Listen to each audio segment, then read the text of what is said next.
Selamat malam teman-teman, kita jumpa kembali ya. Di video kali ini kita sedikit berbagi pengalaman tentang uh, asal mula gaharu muda ini atau gaharu kecil ini. uh, Kami ambil dan kami gali tunggulnya teman-teman ya. Jadi ceritanya seperti ini teman-teman ya. Ketika saya tanam dulu ini pohon gaharu teman-teman. Ini tempat saya menanamnya ini adalah pematang empang ya. Namun seiring waktu empang itu kita suruh buat sawah kembali.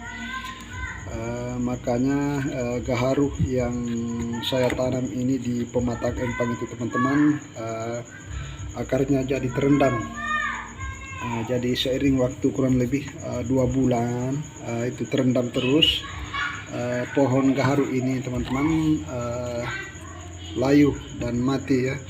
Namun setelah saya lihat daunnya berjatuhan atau gugur teman-teman, saya menggali cepat.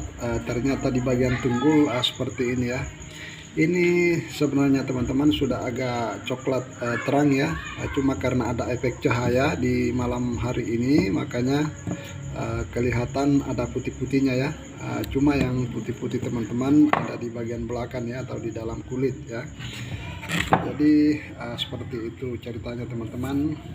Namun seandainya pohon gaharu ini teman-teman tidak terendam, kami belum mengambil atau belum menggali tunggulnya teman-teman ya. Seandainya gaharu ini masih hidup, karena ini proses impusnya ini teman-teman baru berjalan 6 bulan ya. Kami impus air kelapa tua. Inilah hasilnya teman-teman. Kami impus di sini teman-teman sekitar 15 cm dari permukaan tanah ya, ketika gaharu ini masih berdiri seperti ini teman-teman ya.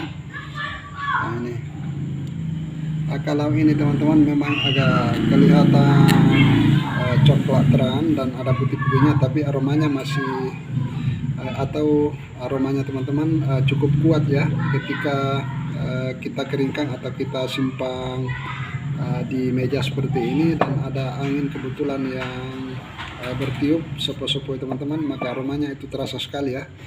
Di sini ada 3 bagian, ini ada 3 bagian teman-teman, karena satu tunggul ini setelah saya bersihkan saya bagi 3 teman-teman ya, atau saya belah menjadi 3. Inilah penampakannya teman-teman ya. Kalau menurut saya teman-teman gaharu semacam ini belum punya nilai jual ya. Ini dengan kondisi yang seperti ini ya. Cuma ini teman-teman kalau sudah saya karbin atau kita buang bagian kayu-kayunya yang putih ini, saya akan pergunakan di dalam gedung walet saya teman-teman ya. Ini gaharu karena di tempat saya juga teman-teman memang belum ada pembeli ya, dan kemudian jenis gaharu ini masih cukup muda ya.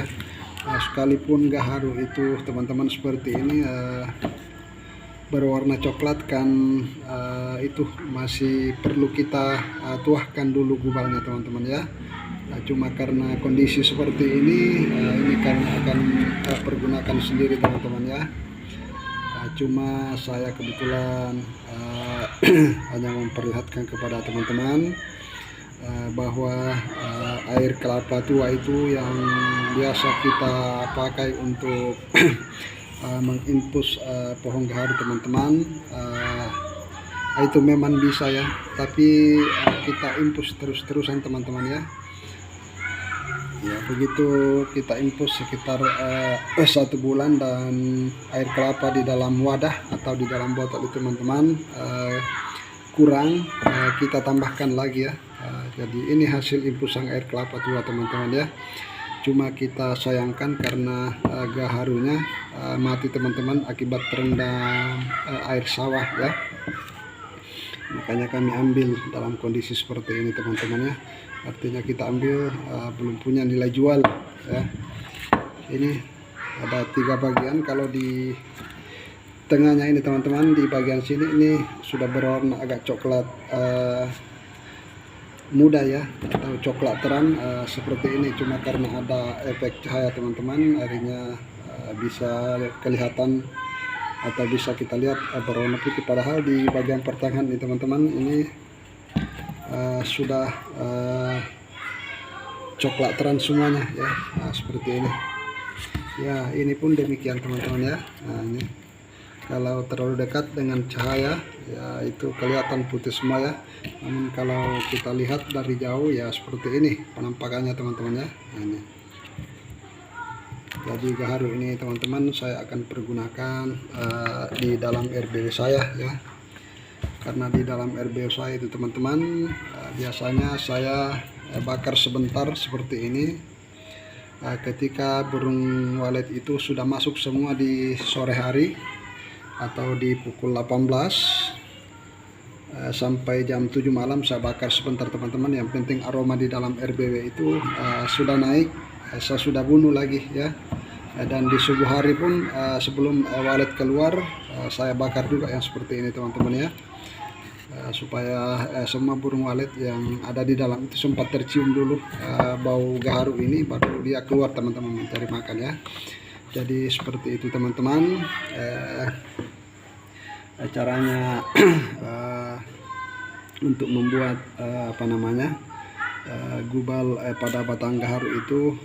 Sekali lagi saya sampaikan kepada teman-teman, Anda bisa menggunakan air kelapa tua teman-teman dengan cara infus, dan juga bisa menggunakan air gula merah teman-teman ya, atau gula merah yang kita larutkan ke air lalu kita infuskan ke pohon gaharu teman-teman ya. Jadi itu saja teman-teman yang saya dapat sampaikan. Mudah-mudahan yang saya sampaikan di sini teman-teman ada manfaatnya, terkhusus bagi sesama pemula di gaharu ya, dan berguna bagi diri pribadi dan teman-teman yang lain yang kebetulan satu profesi dengan saya ya. Demikian teman-teman. Terima kasih atas kehadirannya dan sampai jumpa di video kami selanjutnya.